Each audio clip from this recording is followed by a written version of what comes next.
Salut à tous. Dans cette vidéo, vous allez voir une manipulation réelle avec moi. Alors, restez branchés jusqu'à la fin de la vidéo et n'oubliez pas de vous abonner à la chaîne. Maintenant, on commence justement l'affectation de chaque machine ou de chaque port à un VLAN. Donc, je rentre au niveau du switch. Voilà. Dans le mode privilégié, je passe donc au mode de configuration. Voilà. Et puis à partir de ce mode de configuration, je fais quoi? Je rentre interface par interface. Donc la machine 1, elle est reliée à l'interface 1 de notre switch. Donc interface, Fast Ethernet, donc 0, 1. La première interface du switch. D'accord. Là, je suis dans l'interface. Là, je tape la commande, donc switch port mode, comme déjà dit, access.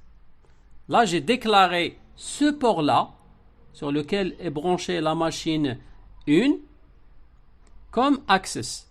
D'accord? Mais je ne lui ai pas encore donné de VLAN. Et c'est justement l'objectif de la prochaine étape. Switch port, donc access, VLAN, quel VLAN? Comptabilité, donc VLAN 10.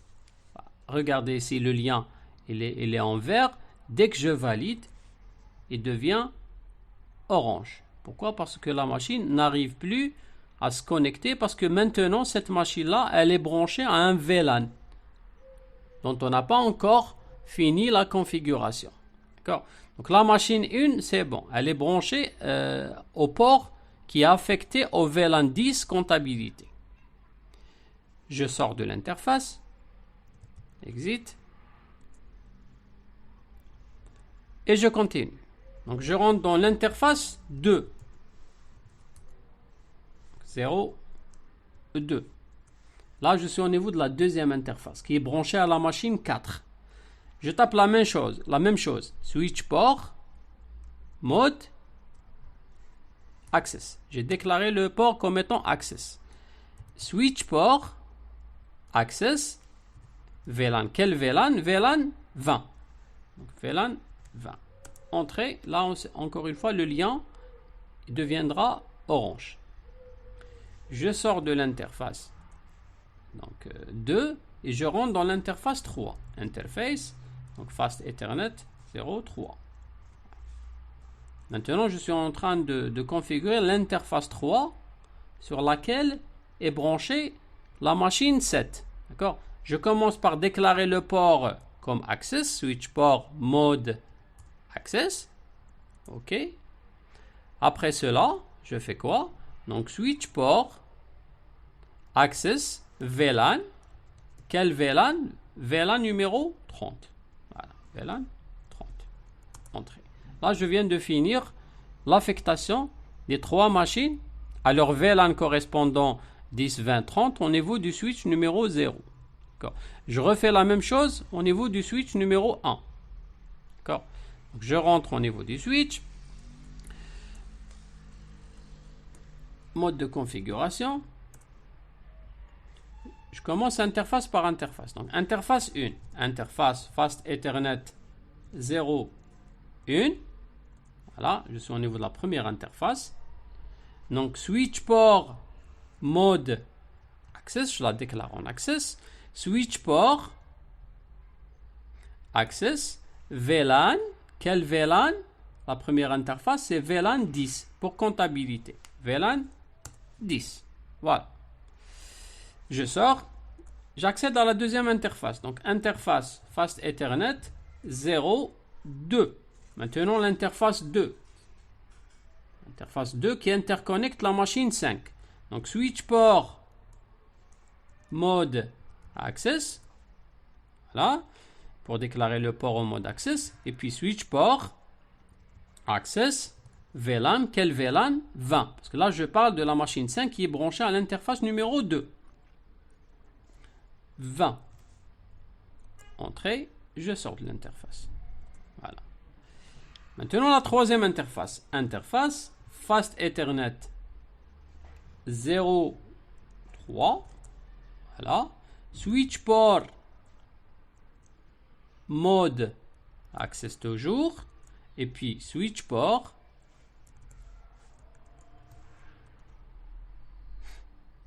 access VLAN, quel VLAN 30. Voilà.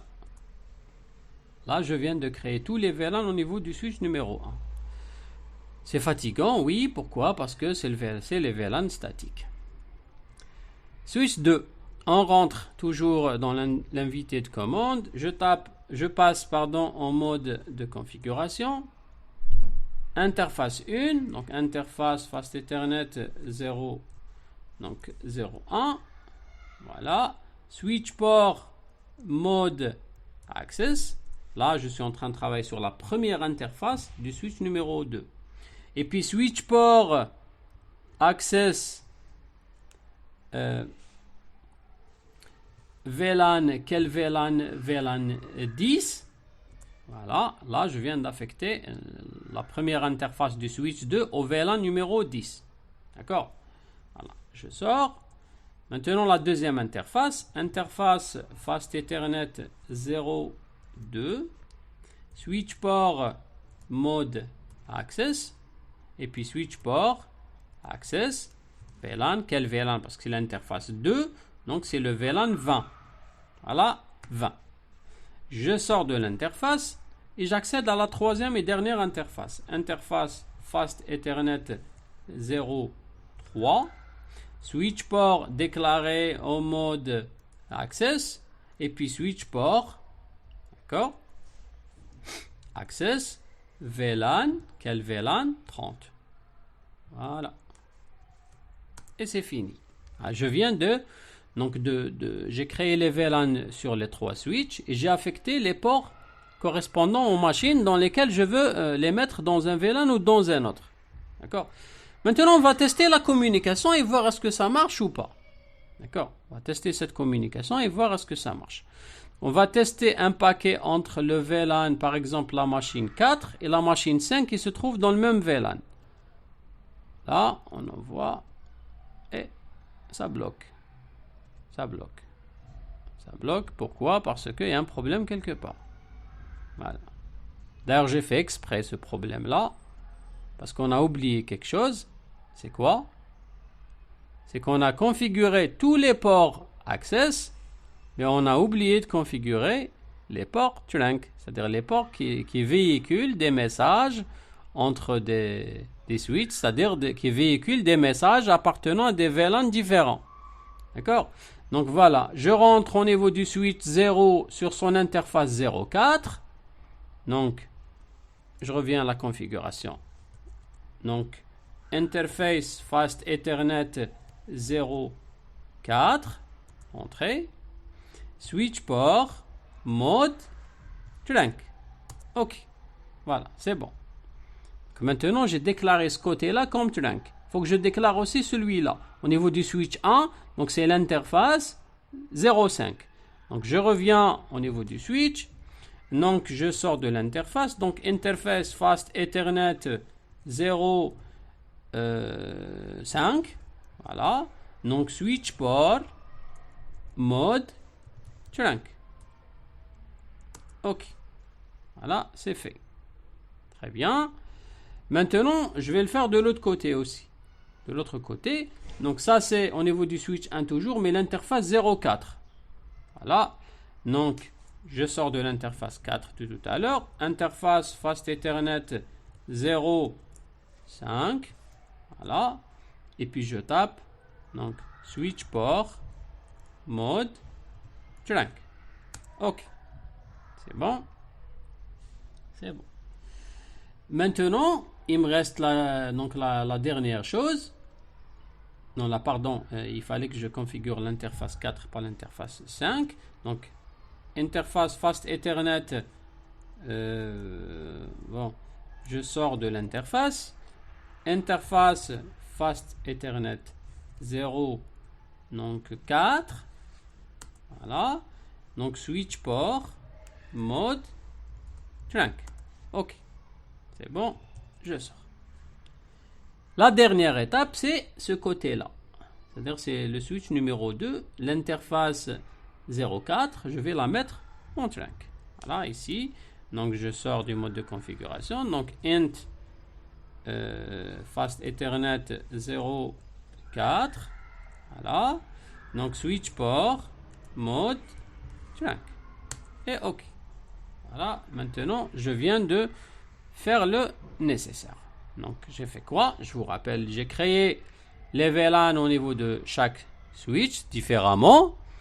Et puis, j'ai affecté les différents ports sur lesquels sont branchées les machines selon le VLAN dans laquelle elles sont supposées être.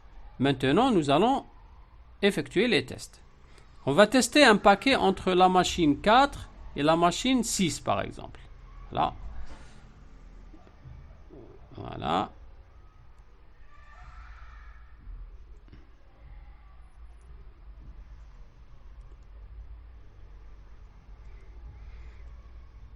On va voir.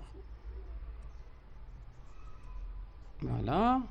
La machine 4. Le message il est envoyé parce que tout à l'heure ça ne marchait pas parce que le trunk, etc. n'ont pas été modifiés déjà. C'est-à-dire n'ont pas été mis à jour. Le message il passe donc à la machine 6. Et je reçois donc la réponse. Et la machine 4, elle sera donc servie. Et il y a des échanges entre la machine 4 et la machine 6. Pourquoi? Parce que les deux machines appartiennent au même VLAN. D'accord? On va tester un autre scénario. Par exemple, un échange entre la machine 3 et la machine 2. Voilà. Le message, il passe au switch, du switch à la machine 2 et vous avez une réponse. Là, ça marche, tout va bien. Pourquoi? Ben parce que les deux machines se trouvent dans le même VLAN. D'accord? Maintenant, on va essayer de faire communiquer deux machines appartenant à deux VLAN différents. Par exemple, la machine 4 avec la machine 3. Voilà, ça ne marche pas. Donc, ça ne s'envoie pas. Parce qu'elles appartiennent à des VLAN différents. D'accord? Pareil, si on essaye par exemple de faire communiquer la machine 2 avec la machine 8, toujours, il n'y a pas de communication parce que là, elles sont dans un VLAN différent. D'ailleurs, c'était l'objectif. C'est-à-dire, vous allez me dire, mais comment, si jamais la machine 2 veut joindre la machine 8 parce qu'elles sont dans une même entreprise, comment on va faire? Justement, il faut configurer le routage entre les VLAN. Au niveau du routeur, il faut ajouter des tables de routage, c'est-à-dire il faut ajouter des entrées dans la table de routage, pardon, pas les tables de routage, ajouter une entrée au niveau de la table de routage du routeur qui permette à la machine 2 qui se trouve dans un LAN 10 comptabilité de joindre la machine 8 qui se trouve dans le VLAN marketing numéro 30. D'accord? Donc c'est le routage inter-VLAN. Donc maintenant nous n'avons plus de LAN, nous avons 3 VLAN. Encore un autre scénario pour que ça soit mieux. Tout à l'heure, qu'est-ce qui nous dérangeait avec le LAN? C'était les diffusions. Maintenant nous allons simuler le cas où la machine 4 diffuse maintenant. Est-ce que c'est toutes les autres machines qui vont recevoir ou pas? Donc destination, c'est toujours l'adresse de diffusion de classe C 192.168.1.255. Source, donc c'est notre machine 192.168.1.4. D'accord? On va remplir donc numéro de séquence, etc. Et nous allons tester la diffusion maintenant. Qu'est-ce que ça va donner? Voilà. Donc ça sort de la machine 4, ça descend au switch 1 qui va la donner uniquement à la machine 5 et le switch 2 qui va la donner uniquement à la machine 6. Les diffusions ont été regroupées dans des VLAN. Voilà. Chaque machine diffuse dans son propre VLAN sans déranger les autres machines du service marketing et les machines du service comptabilité. Voilà donc l'intérêt des VLAN. Notre pirate de tout à l'heure, s'il était dans le service marketing, il ne va pas voir les échanges du service administration. L'administration, c'est confidentiel, il y a des informations sur les employés, leur dossier médical, leur paye, et ainsi de suite. Donc, les machines en dehors du service administration ne vont pas recevoir ces diffusions. Voici donc l'intérêt de ça.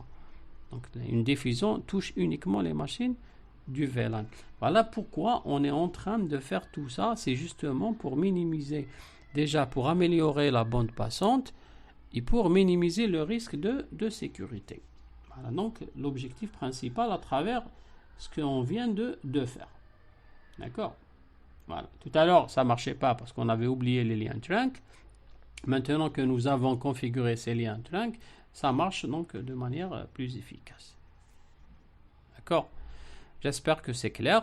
Il faut garder en tête que la communication entre les VLAN est possible en passant par un routeur ou bien ce qu'on appelle un switch de niveau 3. Notre exemple, notre réseau de l'exercice tout à l'heure, il n'y a pas eu une communication entre les 3 VLAN parce qu'on n'a pas encore configuré le routeur.